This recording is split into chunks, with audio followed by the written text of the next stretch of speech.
All right. Good afternoon, everybody. You know, when you turn on your thing and you realize there's stuff behind you, but it's fine. That's actually a picture from my birth over there. That's my husband catching my baby there, my baby shark. Good to see you guys. Welcome. This is Full Circle Pregnancy Orientation. I'm your host, Dr. Adams. Some of you were on the line with me earlier today doing your history visits, and some of you have your history visits coming up soon. I see a couple people joining now, so I'm going to start sharing my screen. So let me know, give me a thumbs up when you're able to see my screen. All right, and thank you. All right, then let's get started. You'll know how I am about time. A couple housekeeping items first.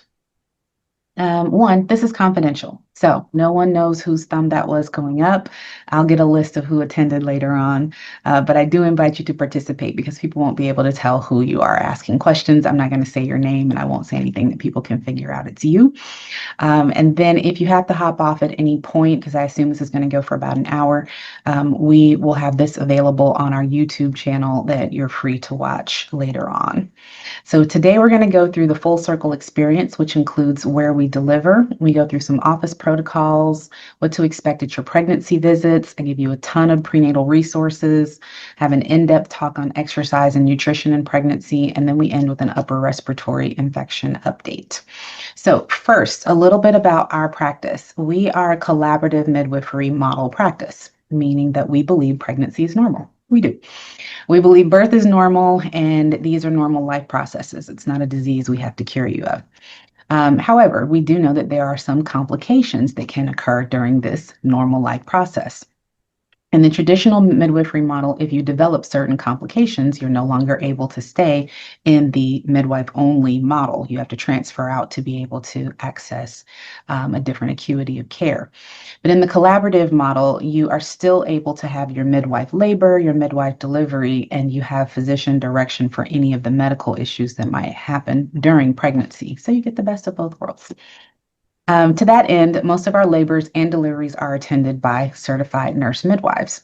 So even though you may have been my GYN patient before and you want to, come in and deliver with me, midwives actually are the ones who are specialists in normal physiologic labor and delivery. And so those are the ones who we have doing normal deliveries, including VBACs.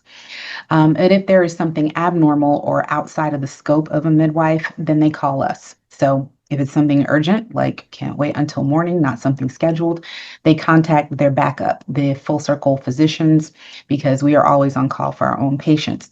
If it is something emergent, they still contact us. But if you need to be in the operating room in 5 minutes, we are 15, 20 minutes away from the hospital. But there are board certified OBGYNs who are in-house 24 hours a day and can get you into the OR or take care of a true emergency before we can get there. So to put that in perspective, we did about 600 births in 2024. 4 times were the hospitalists involved. 3 of those times were not emergencies, like something bad was happening. 3 of those times it was just a baby that was coming out before whoever from our team was able to get there. So 1 out of 600 are true emergencies. Where do we deliver? We are at Florida Hospital HCA, which is over here on University Boulevard, less than 10 minutes from the office. We've been there since October of 23. We moved from Ascension. Those of you who are with us before and remember our Ascension stint, we had a good time over there. We're having a great time over here at HCA. A lot of support for unmedicated deliveries and nurses very excited to support physiologic birth. We'd love for you to see the facility. They do stork tours, which is this giant baby shower sort of thing they do. Usually we get about 100, 150 people to come.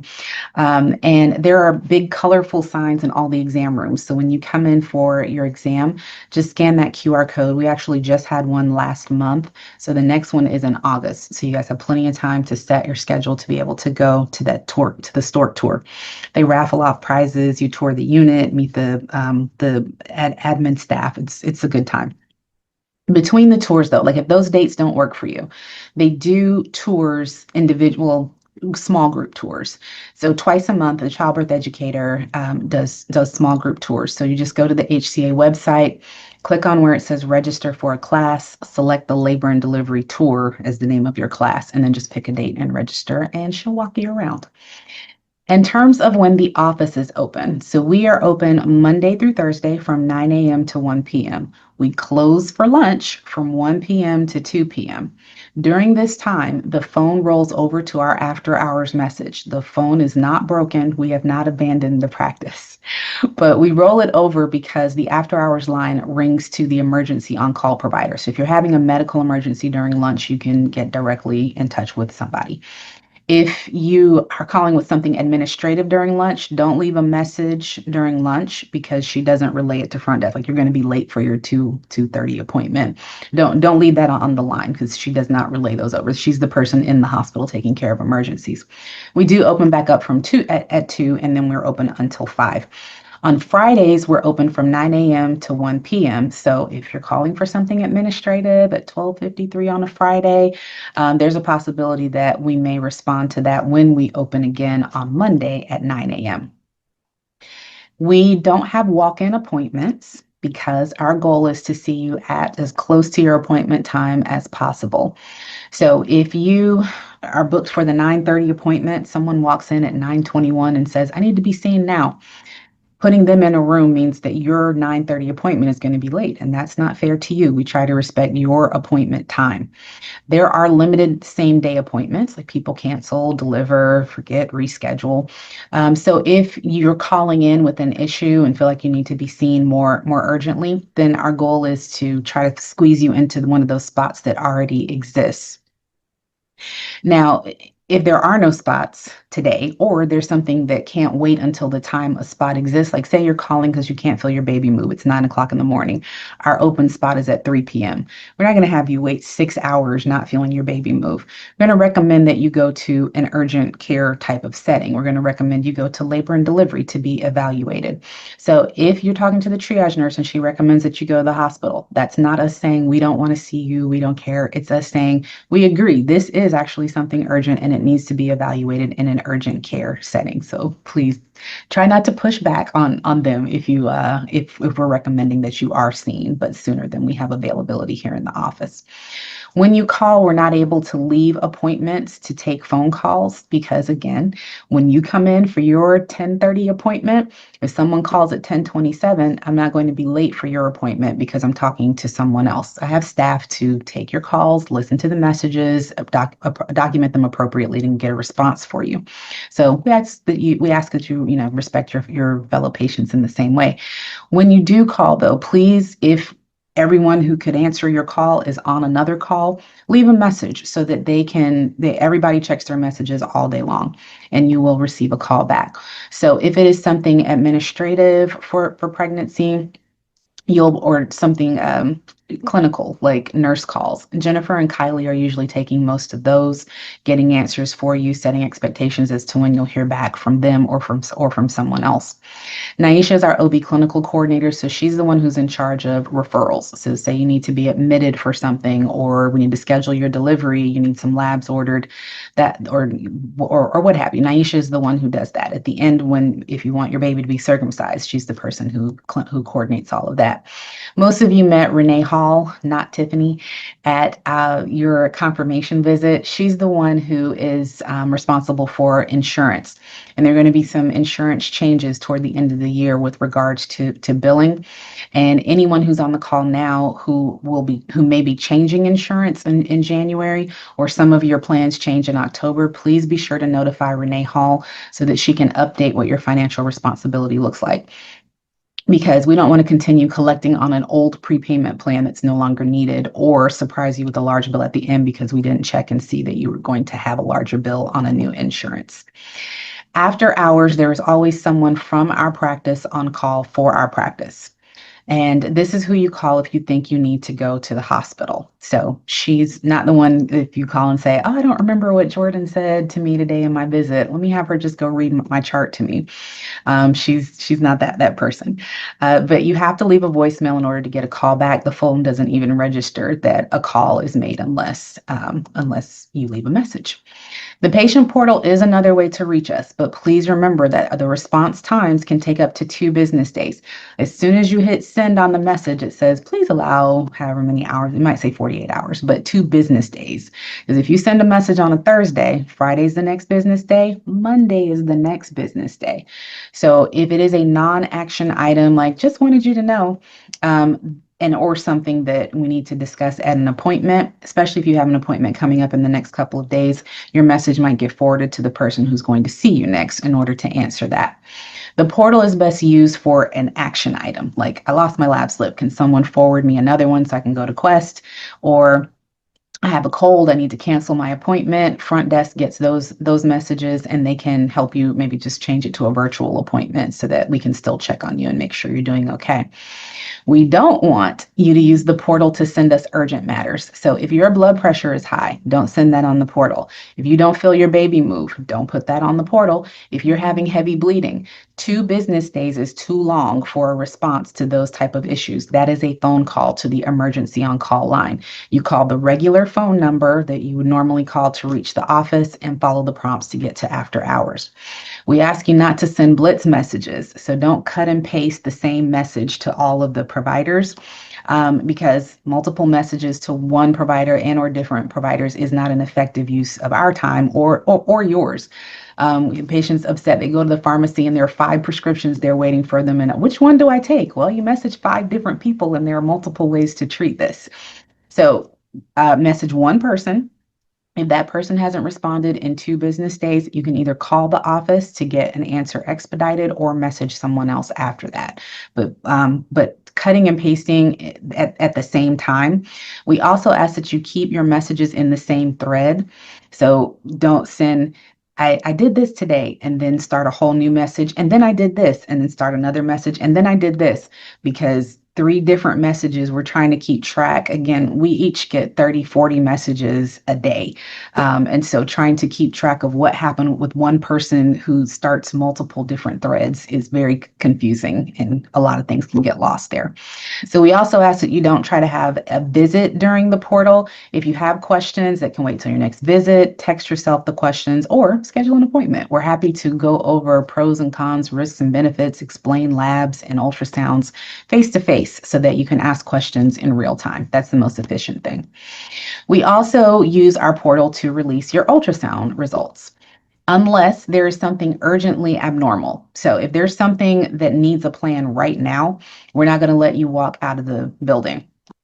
If there is some, now, I say that, and then today someone walked out and then the sonographer came to me and said, I was looking for someone to tell this. And I called the patient immediately. So if there is something urgently abnormal, we're not going to let you leave the building, but we don't get the reports on the same day. So the sonographers finish their reports at the end of the day. The medical assistants upload them to our system, divide them among us. We review them. So give us 2 business days to receive them, review them, and release them to you. Again, our sonographers have been doing this for 30 plus years, and so they know what things shouldn't walk out the door without a plan. If you know your anxiety is not going to let you wait 2 business days, that's okay. Schedule a prenatal appointment on the same day as your ultrasound, like after your ultrasound, because the tech can print out a preliminary report for your provider to go over with you right then. And then you'll get the full report in a couple days. Quest and Natera also have portals. They'll send the results to you at the same time that they send them to us, except you're up at 1 a.m. waiting for your results, and we are not. When you get those results and you see red on it, it freaks you out and you think, oh my gosh, everything's wrong. You start Googling all the things that could be wrong if what's in the red. So first, take a deep breath. Red does not necessarily mean abnormal. The reference ranges that they use for these labs are not for pregnancy. So pregnancy is different. It causes physiologic changes in different body systems that can make things outside of the range of normal, but they have to be that in order to support a healthy pregnancy. So give us a chance to receive the labs from the lab, not from you. Don't upload your copy and bombard with questions. Give us a chance to receive it from the lab, review it, and release it. 9 times out of 10, you're going to see, oh, the ones that are out of range or in red are okay for pregnancy. If you've had your lab for over a week and haven't heard from us, let us know because we need to contact the lab and find out why they haven't sent it to us. The most common reason this happens, though, is because people may use different names at lab facilities. It's also why we like to draw the labs here in the office because we know it's going to be attached to your chart. So if you are a Smith in your heart, but you're a Jones at your insurance company, please be a Jones also when you go to the lab because we don't have a fax machine here. Everything goes through the routing hub in Massachusetts. If it doesn't have the right name, date of birth, and another matching demographic on there, it won't sort into your chart. And it just sits in this unknown hold bucket until we can figure out who the result belongs to. Alternate name use guarantees delays. Any questions about contacting us during regular or after business hours? Cool. Next, let's talk about what to expect at your prenatal visits. So, one, expect that pregnancy brain is real and you're going to forget all your questions every time you hear that baby's heartbeat. So, start a text thread with yourself with your pregnancy questions. We want you to wear loose, comfortable clothing so that we can get to your belly. We're getting into sundress season. So if you want to wear shorts under your dress, because we're going to be listening to baby's heartbeat every time you come in, not doing an ultrasound, but listening to baby's heartbeat. Please try to get here at least 5 minutes before your scheduled appointment. That way you'll have time to check in. That way you'll have time to check in, and if you need to leave a urine sample, that'll give you time to do that too. We're not collecting urine samples on everyone anymore. We used to do that. The American College of Obstetricians says that it was a low yield exercise. So you'll know if you need to leave a urine culture. Usually your chart is tagged. If we're following you for high blood pressures and looking for protein in your urine, if we're following you for high glucose and looking for glucose in your urine, or if you had a recent urinary tract infection and we need to recheck it. Otherwise, we know you're pregnant, you've been drinking your water all day, you need to go to the bathroom. So get here early so you can go to the bathroom before your appointment time. If you are 10 minutes late, we can still see you. Gives us some time to check on your baby, go over labs and review some things, but it leaves less time for our little text thread of questions. 20 minutes late, you've missed your appointment. And if there is an opening in the spot in the schedule, front desk is really good about looking and saying, ooh, you're 20 minutes late, but I see midwife Jackie has another appointment in 20 minutes. Can you wait? If we're able to work you in later in the day, hey, we're happy to. But if that time doesn't work for you, then we can find another day that works for everybody. Diagnostic ultrasound visits. When am I going to get another ultrasound, Dr. A? Good question. These are separate from your prenatal visit. So remember I said we're not doing an ultrasound at every single visit. We are using the Doppler to listen to baby's heartbeat every time. So how do you know if you have an ultrasound scheduled? Easy. Do you have more than one appointment time? And is there a provider's name associated with your visit?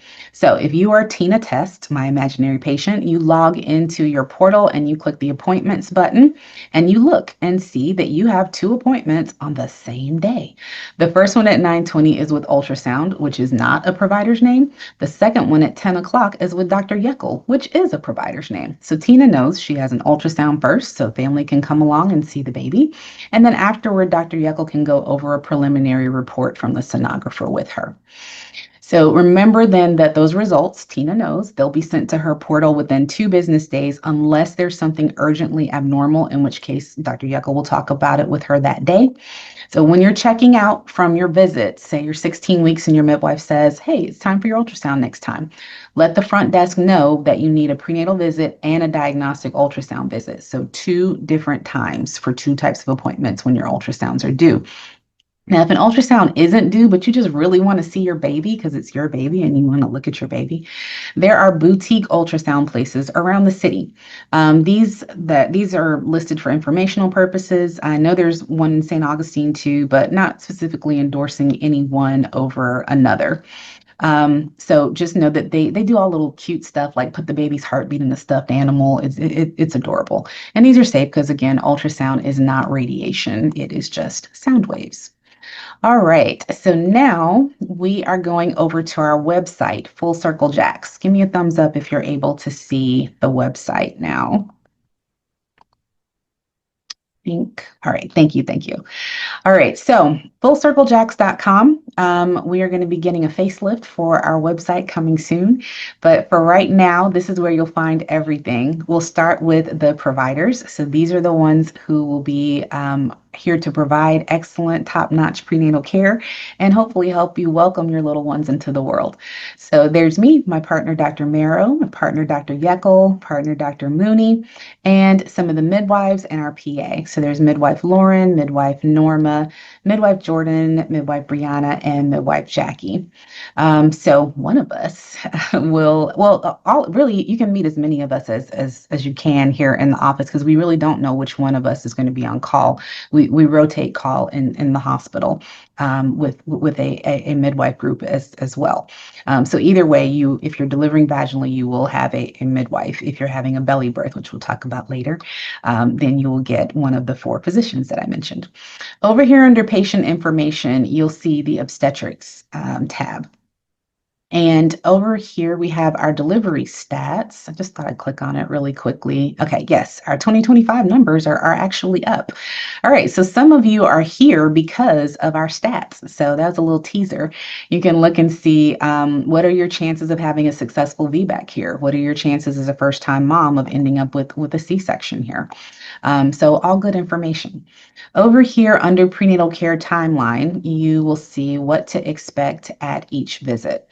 So everyone on this call has already done their confirmation visit, which we like to do between 8 and 10 weeks. After that visit, you met with a midwife and then you met with Renee Hall. And then you have a virtual visit scheduled with me to go over your medical history and your pregnancy history. And then I decide from what you tell me whether there are other labs in addition to the standard prenatal ones that we need to check. So these are the standard prenatal labs. We are very transparent with what labs we're ordering on you and when they should be so that we can all be working together to make sure that we stay on track and on target. If you decide to do the genetic testing, which the midwife talked to you a little bit about at confirmation, and you can ask questions of me at the medical history visit, then you should do that after your 10 weeks. At this point in pregnancy, we're seeing you every 4 weeks in the office. So roughly 4 weeks after your confirmation visit, you are back in the office for your physical exam. These dates are kind of approximate because not everybody was confirmed at exactly the same time. So it's okay if you were a little later on your confirmation or this is 15 weeks instead of 14. But at the OB physical exam, the cervical screens are part of the standard prenatal work. The Pap test is not. So the Pap test is done every 3 years. So it might not line up with pregnancy right now. If you're due for one and you want to get it done during pregnancy, it's fine. If you're due for one and you don't want to get it during pregnancy, it's fine.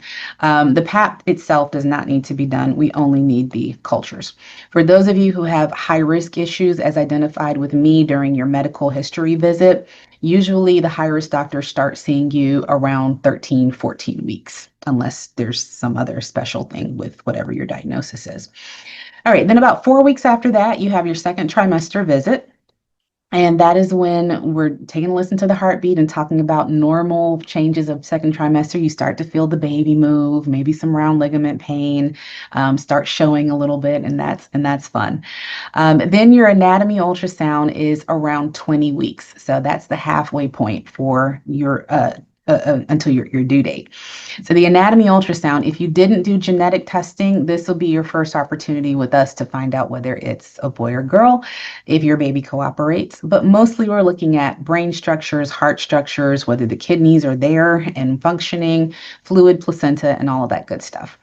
If you meet with a midwife around this time, she will be talking to you about childbirth education and or breastfeeding classes.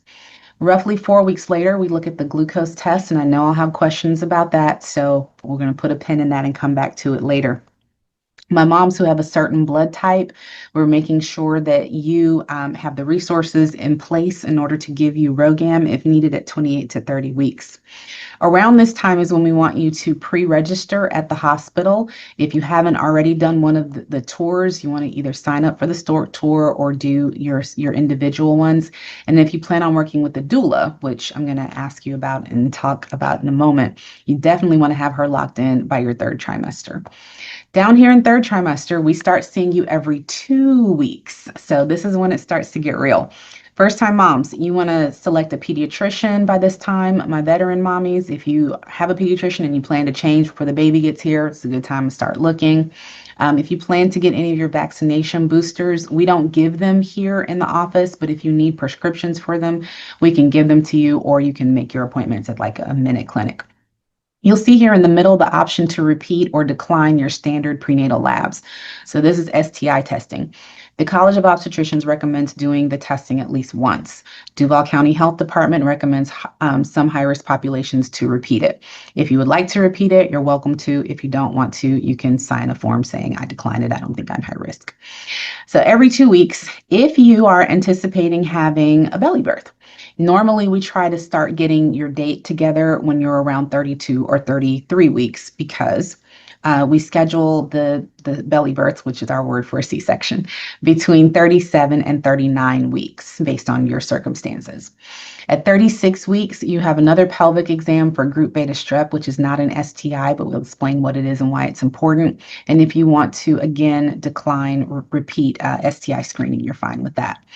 After 36 weeks, we start seeing you weekly because 37 weeks is full term. You did it. Yay, 37 weeks. After this point, all birth plan things are on the table. So bring your birth plan in. Let's talk about it. You start your natural cervical ripening methods. And then, like I said, at 39 weeks, all my belly birth moms are usually off the train. Those who are waiting for baby to give the signal continue to wait and be patient and wait and be patient. We like everybody out, all passengers unloaded by 42 weeks. So for first-time moms, the average length of labor for a first-time mom is 24 hours. So if we have to induce you, it might take us 24 hours to get you into labor. So we actually like to start the induction 2 days before the 42-week mark. For second-time moms, your length of labor is usually half the length of your first one. So you start at 41 weeks and 6 days. So remember, this is out here, print it out, mark it up with your highlighter and stars and all the things. And let us know if anything on here, if is coming out of order for you. Pregnancy safe medications is the next thing we're going to look at. So this is an alphabetical list of common discomforts in pregnancy, some relief measures. So if you send me a message on the portal, Dr. A, I'm so constipated, what can I do? First thing I'm going to ask you is, hey, have you looked at the website to see what you can do for constipation? And some of y'all have gotten smart. You send me messages saying, hey, Dr. A, I've tried everything on the website, because 4 business days later, you're like, oh my gosh, I need to go to the bathroom. But yes, you say, I've tried everything and it's still not working. So that is an appropriate time to message us once you've run through all of these things. Because then maybe we need to evaluate you, because maybe it's not just as simple as, simple diarrhea or simple dizziness, and you need a different evaluation and or a prescription medicine. So a couple of pages of this, couple of caveats to be aware of.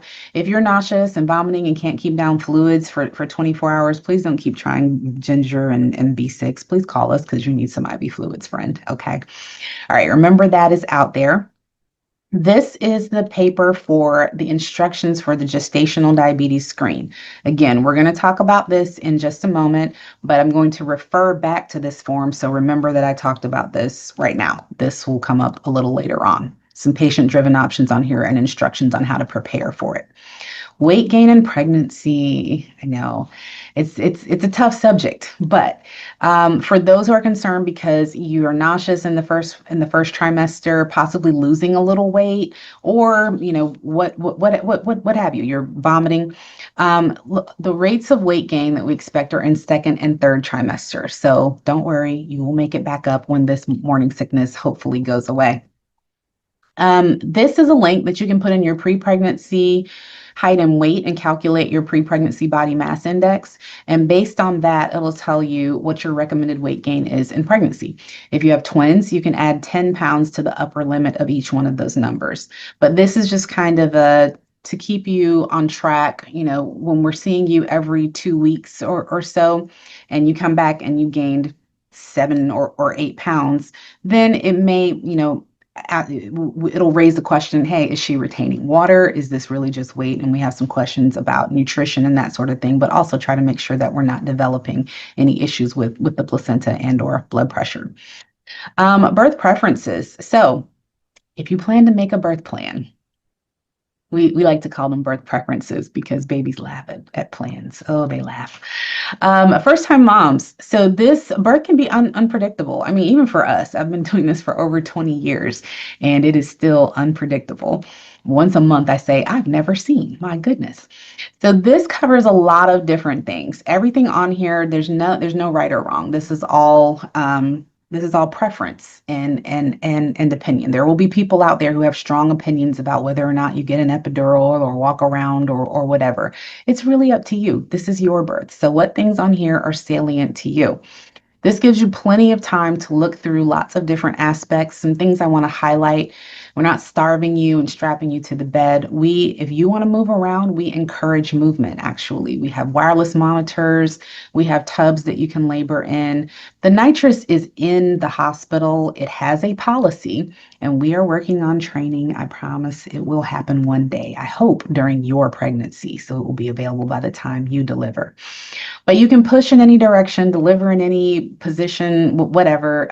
We don't care about that. Our standard is usually perineal massage to try to prevent tearing, delayed cord clamping, immediate skin to skin. If you need or want something different, just mark it off on here. These are the standard medications that are offered to the newborn. You always have a chance to come in and talk to your nurse practitioner, midwife about which ones are for you, what are pros and cons here. We do have preservative-free vitamin K, if that makes any difference in whether or not you decide to do that one, because that one we really do recommend. And then just a couple of other things. You'll see down here, it's 21 boxes, but not every box is going to apply to you. Like maybe you're not having a boy, maybe you don't have twins, maybe you're not having a belly birth. But just take one box per week. That's a good way to roll through. And then by 36 weeks, you should be ready to talk to us about what you want to do. Or you can talk to us along the way. That's fine too. Cervical ripening techniques. So if we're passing the due date, as most first-time moms will, the average time to deliver for a first-time mom is 40 weeks and 5 days. So pay no attention to the due date. Babies don't have calendars. These are some things that you can do. These things don't put you into labor, but they soften your cervix, tone the uterine muscles so that when your baby gives the signal to start labor, then your body can respond in a more efficient way. So these things mostly start right around term, 36, 37 weeks, and so on. So again, talk to your nurse practitioners about what things we can do there. All right, first-time moms and moms who've had a C-section before going for a VBAC. Give me a heart if you are in one of those categories, first-time moms or someone going for a VBAC. Looking for hearts. Okay, I see hearts going up. All right, so for those who are not first-time moms, you already know babies are gonna baby. Um, and so you have to control what you can. Once you've had one C-section, you kind of already know that things don't always go the way you expected them to go. And I say that as someone who had a C-section with my first baby and two awesome VBACs. And it was an awesome C-section too, though. But we are a VBAC friendly practice. So first-time moms, we want to support you into not having to be a VBAC mom. So we'd like to avoid that first C-section if at all possible. You guys are in the same boat here. So VBAC moms, do some fear release. Don't let your last birth sabotage your next one. Everybody, look at the Webster Certified Chiropractor that I'll talk about in a little bit. Squats are my favorite. We're going to talk about squats too. Watching your weight gain, having an experienced doula. Don't cheap out on the doula because cheap man pays twice. Baby's position. If at the end of pregnancy we're telling you baby's spine is toward your spine, there are exercises you can do to correct that and improve your chances of a vaginal delivery. But trust us, we have good stats, and we're not going to push you into interventions that are going to move you toward a C-section because we really don't. Where our goal is to try to avoid those that we can safely avoid. Finally, if you have a little guy and you want to have him circumcised, we do those in the office, not in the hospital. So they're in the office before he turns 10 days old. And these are the instructions on how to take care of it. All right. So remember, all this stuff is on the website. So lots of great resources there. We're going to head back to the presentation now. So give me a thumbs up if you're able to see my coffee versus salted caramel mocha monstrosity. So for those who are saying, but it's first trimester, how am I gaining so much weight? I only have a coffee in the morning. Are you? Or are you having a salted caramel mocha monstrosity? Did you know that pregnancy only requires 300 additional calories per day? It takes 10 calories to maintain a pound of body weight, and your weight gain goal, remember, is based on what your starting body mass index was. So let's say you start the pregnancy at 170 pounds. If your goal is to gain 25 pounds, that's 250 additional calories. So don't listen to Auntie who says, oh, yeah, you're eating for two and tries to give you 3,400 calories because. So a total daily caloric intake of 1950. And you divide that between breakfast, lunch, and dinner. That's 650 calories per meal. You can also drink your calories. So if you've eaten 650 calories, please don't wash it down with a 570 calorie drink. Thank you for your service. All right, these couple of slides, a little busy, but just when I say what calories, where the calories coming from, careful of whether they're coming from carbohydrates, your proteins, your saturated fats, and your unsaturated fats. Over here on the second part of the slide also talks about how little changes can make a big difference. So just going from traditional spaghetti sauce to 20-minute herb infused marinara, you can cut out 500 milligrams of sodium. That is big. In your second trimester, when your fingers are getting all swollen and you can't get in and out of your rings, having to cut people's rings off in the third trimester is always so sad. So please watch your sodium intake. Thank you. So what things should I be eating? You can eat fruits, veggies, whole grains, cereal, nuts. You're not going to give your baby a nut or dairy allergy if you eat those things. So carry on. For my coffee drinkers, you want to keep your caffeine at less than 200 milligrams daily, but also remember that caffeine is a diuretic. So use the 3-to-1 rule, and you want to drink 3 times as much water as caffeinated beverage. Okay. Herbal teas, you can use raspberry leaf, ginger, lemon, peppermint. Those are our favorites for pregnancy. If you're vegetarian, vegan, or pescatarian, be sure you are still getting your 70 grams of protein a day. That's your sweet spot. There are some pregnancy diets that encourage you to cram in 100, 120 grams of protein. Please don't do that. You're going to grow like a 10 or 11 pound baby. 70 grams is just fine to support you and little one. Yes, you can have deli meat. Absolutely. I know one of you at least asked me that this week. Just be sure you're microwaving it for 30 seconds to kill any harmful bacteria. It does not have to be piping hot. Like, don't burn your mouth when you get it out of the microwave, but 30 seconds will kill any harmful bacteria before you eat it. If your soft cheese is made with pasteurized milk, it's fair game. So you're buying it from Trader Joe's or Publix, flip it over, you see pasteurized milk, you're good. If you can't verify, like you're at a restaurant or there's no label, some really suspect cheese out there with no label, don't eat it, please.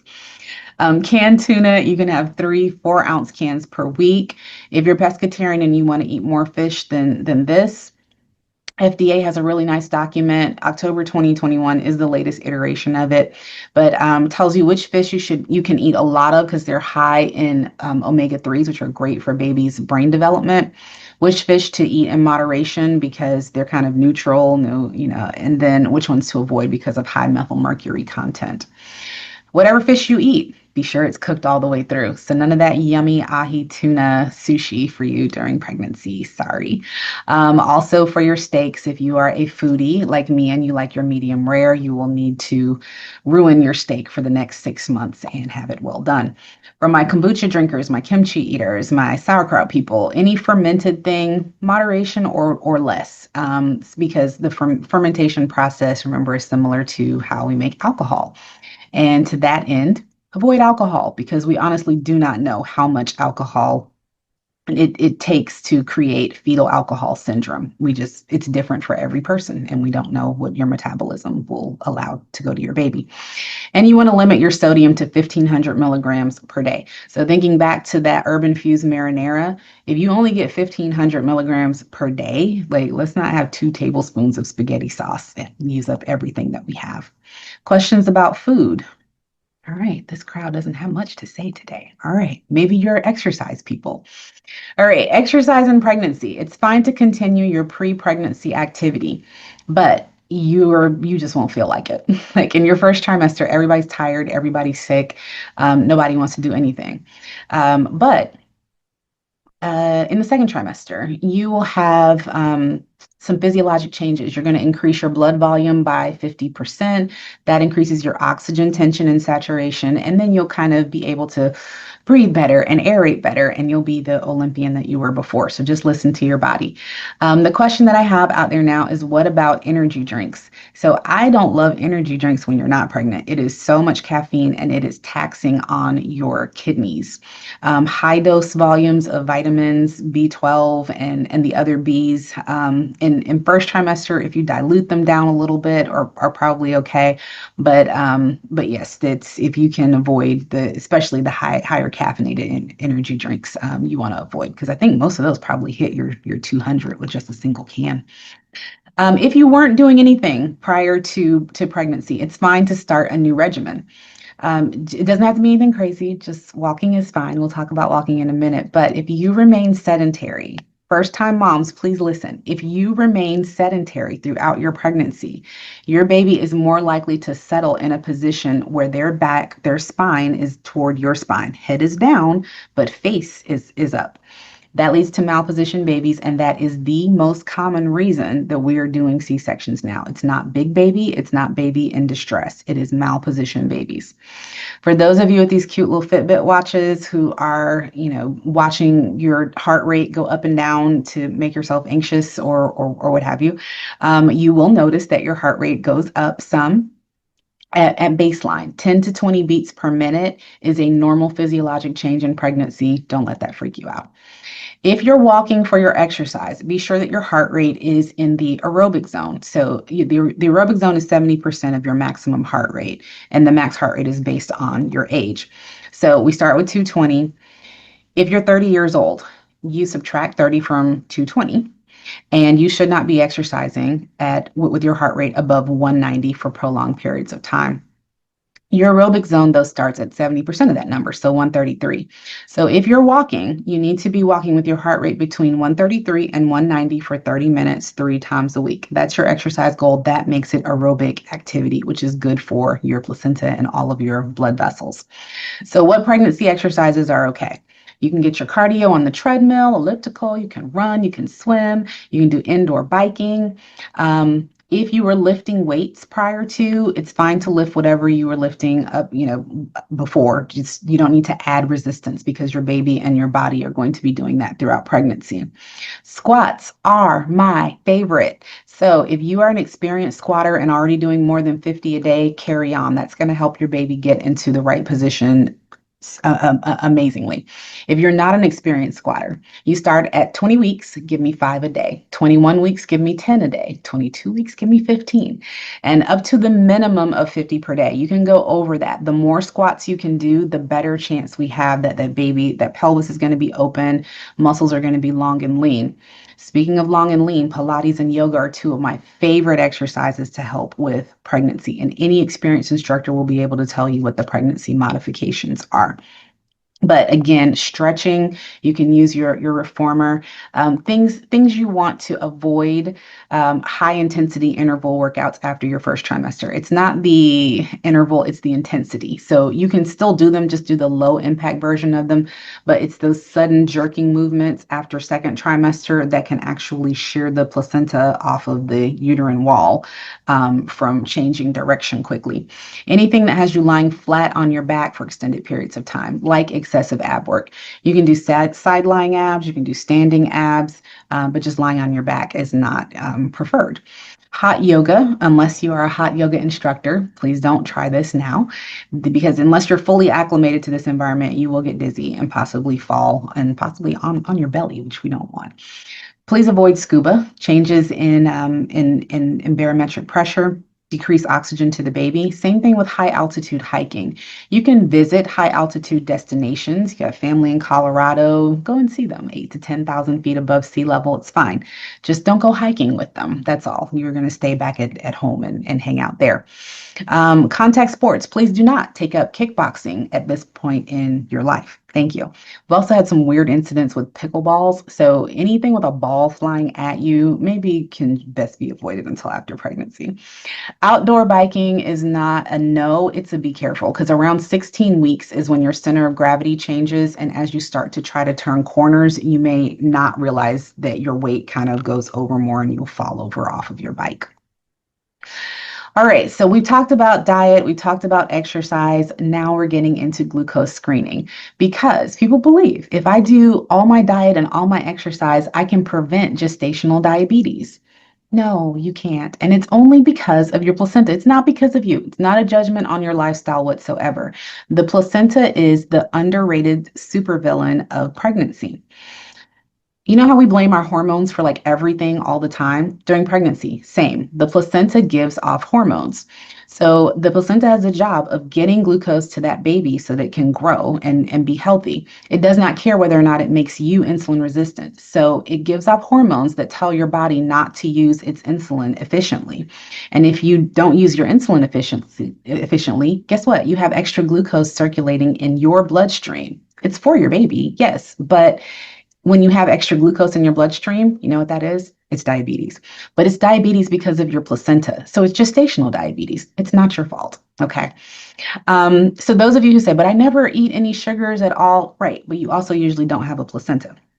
So don't avoid carbohydrates prior to the test, like your fruits and whole grains, but it is required of everyone. And if you have twins, you have two placentas, two supervillains. So we definitely need to screen you, even if you've never had it before. Simply Pure drink is an option because if the actual drink is what bothers you about the glucose screening, it is soy-free, it is dye-free, it is gluten-free, BVO-free, kosher, vegan, offensive to almost no one. The other patient-driven options, remember I pulled up that sheet and said I'm going to refer to this later. It's later. Those are the fresh test, which is like drinking a glass of lemonade, or Gluc Organics. No added chemicals there either. So you can see those and take a look. And if you plan to order those, you'll probably want to do it around 20 weeks or so because they're always on back order and they may take about a month to get to you. One day you will deliver. So preparing for birth, childbirth education classes, whether you're planning to do this medicated or unmedicated, childbirth education classes are for everybody. So represented here are hypnobirthing and hypnobabies. I think Lamaze is on here, maybe Bradley method. Once you start, Googling these names here, the social media algorithm will know that you're pregnant and start sending you more things. So just know that these are just for information and to get you started on your way. Breastfeeding classes are held at HCA also. Sonia is our lactation consultant. She's amazing. And you can sign up for one of her classes on their website as well. Every new parent should know CPR. Here is a link for you to go to the Red Cross and take an infant CPR class. So even if you already know adult CPR, it's not the same. Just like for little people, there are different intervals and things to do. If you're already seeing a chiropractor, great for you. I'm excited about that. Make sure he, she, or they are Webster certified. That is a special pregnancy certification that makes sure that the adjustments that they do are safe for the changes that your body physiologically makes during pregnancy. Give me a heart if you're planning to work with a doula, like if you already have one, or are just thinking about it, or if you just want to know what doulas are. Oh, no hearts. Oh, one heart. Awesome. Okay, multiple hearts. All right. So for those of you who are wondering, what is a doula? I'm working with you. Aren't you going to be there the whole time? There's a good chance that we will not because multiple people go into labor at the same time. Doulas, though, are your personal pregnancy concierge. They're there for emotional and physical support during pregnancy and even before and after pregnancy. Like my doula from 11 years ago still sends my kids birthday presents. She's amazing. So they'll help you with breathing techniques, position changes, relaxation strategies during labor. They're not clinicians, so they're part of your birth team, but they're not the medical part. They're not giving you medical advice or providing medical care or doing any prescriptions or deliveries. That's us. We're your medical team. So doulas are there to help you process your feelings about the care and recommendations that you're getting from us and to help you find the words to discuss what we're doing in terms of advocacy for you. Talk to the providers here about our recommendations for doulas. Everyone has no shortage of opinions on the people we've seen support our moms best over the years. Pregnancy acupuncture and massage are both amazing. If you need or would like to get them done, Some of them require a letter. Just be sure to send a message and we'll have Naisha forward that letter over to you. Most of your insurances will cover breast pumps. We have a QR code in all of our exam rooms. So when you're around 20 weeks, so roughly the time that you're doing your anatomy ultrasound, the midwives will remind you, hey, scan this code so you can get your free breast pump. And when please don't go looking for other companies to figure out how to do it yourself, because y'all end up sending endless messages. They said they contacted you. No faxes have come through. I haven't gotten this. They're asking for more information. This company makes it very easy. Scan the code, put in your insurance information. They will send you what pumps you can pick from, pick your pump. They write a prescription and just send it to us to sign and send off. Super easy. You usually get it in less than 3 weeks if you use our company, but other places want every pregnancy record ever created on you, and it takes forever. For if there's anyone in your family who needs to use the Family Medical Leave Act to take off time after baby is born, or if you need to use it intermittently in order to attend your prenatal visits, you're entitled to do that. We use a third-party vendor, Leave Guru. If you've ever tried to get an FMLA form filled out, sometimes it takes a couple weeks. Leave Guru is getting these forms done usually in less than 24 hours, sometimes in as quickly as 10 minutes with a report sent to you, your employer, and us. It's amazing. Kylie will get you set up with that if you need it. After you deliver, postpartum care is a thing. For those who have issues with blood pressures, first-time moms, listen up. Once again, your supervillain placenta at the end of pregnancy, if it feels like it needs to shunt blood away from you to get more to the baby, it does that by giving off hormones to constrict your blood vessels, which gives you high blood pressure. It does. 1 in 8 of you is going to have elevated blood pressures at the end of pregnancy when you never had high blood pressures before. Please do not explain it away by saying, I was rushing to get here. I'm angry with the people at work. I was just arguing with so-and-so. We can't assume that it's not your supervillain placenta doing this. So if you have any blood pressure issues during pregnancy, people always think preeclampsia means prenatal. Actually, the most dangerous time for preeclampsia is in the first 14 days after you deliver. So you'll be coming back earlier to have a blood pressure check in the office to be sure we're not developing postpartum preeclampsia. For my belly birth moms, we see you at about 2 weeks for your incision check if you need it. We do routine mental health screening throughout pregnancy. So typically in the beginning, usually in the middle. Postpartum depression gets a lot of press, but postpartum anxiety and rage are also things too. 80% of you are going to have baby blues, a little tearfulness for the first 2 weeks after delivery. But if it persists beyond 14 days, we might be looking at a diagnosis of postpartum depression, anger, or rage. Postpartum doulas are these amazing angel people who live in the city and for a fee will come over and take your nighttime feedings so that you can sleep. Ask the midwives because they know who those people are. And then if you are through screening identified as someone who's at high risk for postpartum depression or anxiety, we refer you to the Motherhood Space, which is this fantastic resource that Jacksonville has. We're one of 5 cities in the country that has this pilot program to take better care of our moms' mental health postpartum. It's held at the YMCA downtown. They have on-site childcare for babies ages 6 months to 12 years of age. They do light therapy, exercise therapy, individual and group counseling every day at the Y. And your insurance covers it or the grant covers it. It's no cost to you. And then finally, pelvic floor therapy, which is standard in many countries, and America is working on it. I have a nurse who comes in here 3 times a week, Tracy.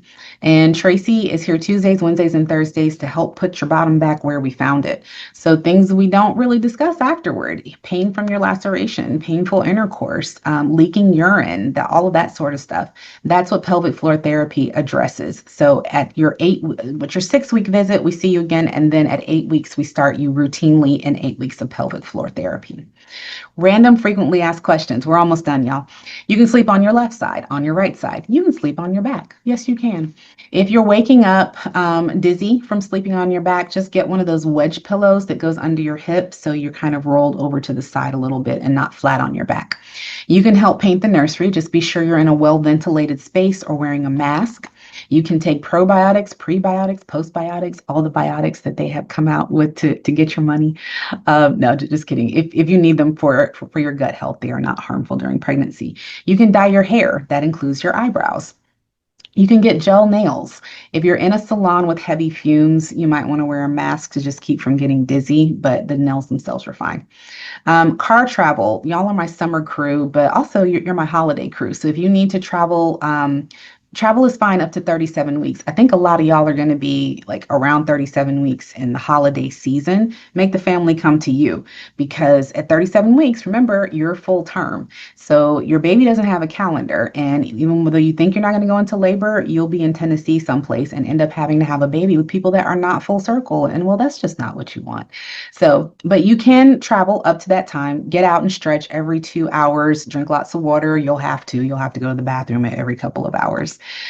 Flight is also fine for twins up to 32 weeks, for singletons up to 36 weeks, barring any other pregnancy complications, obviously. Just please be sure you are wearing your medium compression hose, drinking lots of water, and doing your toe raises to exercise your calves to be sure we're not getting blood clots in our legs or lungs. For your skincare regimen, your benzoyl peroxide is fine, your salicylic acid, like anything except for stuff with retinol. If you need a vitamin A substitute, Bakuchiol, Bakuchiol. That is an A substitute that is safe in pregnancy and it is not retinol. Over the summer, no roller coasters, no water slides, no jet skis. Sorry. All right, here's our upper respiratory update. Last home stretch, guys. So, this says COVID-19, but really this is about RSV, flu, COVID, whatever other new virus we're coming out with now. So ACOG moved from supporting either way to strongly recommending third trimester boosters to protect your baby from the crud that is out there. And you guys are all delivering during crud season, like December, January, stuff like November. If you're doing COVID, the Moderna and Pfizer vaccines are okay, not Johnson & Johnson because of its independent risk of blood clots. So if you're planning to get boosters again, best time is early third trimester because you'll then be able to make antibodies to protect your baby passively through breastfeeding. If you're 2 months past a Johnson & Johnson, you're cool for a booster, but just not Johnson & Johnson. Get a Moderna or Pfizer because mixing and matching is okay. If you're also getting a flu vaccine, RSV or Tdap, you don't have to time them separately, just whatever's good for your schedule because they work differently. If you do get COVID, there are no recommendations for ivermectin, azithromycin, or Plaquenil. So what we recommend instead is that you, one, don't come in here, convert to virtual appointments. The reason we're still making a big deal about COVID specifically, even though now it's kind of like a cold, it has been associated with hypertension in pregnancy and growth restriction in pregnancy. And so we still would like for you to not get COVID during pregnancy. So we'd like you to take vitamin D3, zinc, vitamin C. Did I mention don't come in here and infect all the other immunocompromised pregnant women? Low dose aspirin if you contract COVID before 36 weeks, because that decreases your risk of the hypertensive complication. If you contract it after 36 weeks, it's too late. You probably won't have enough time to develop the gestational issues, the hypertension issues. But after you do get it, we do serial growth ultrasounds to be sure that that hypertension is not affecting baby's growth. If you do get COVID, just recommend, or flu or RSV, supportive treatment at home. See our website for medications that are okay for sore throat, congestion, that sort of thing. You only really need to come to the hospital if you're having difficulty breathing or you have a fever greater than 101 that you can't bring down with appropriate amounts of Tylenol.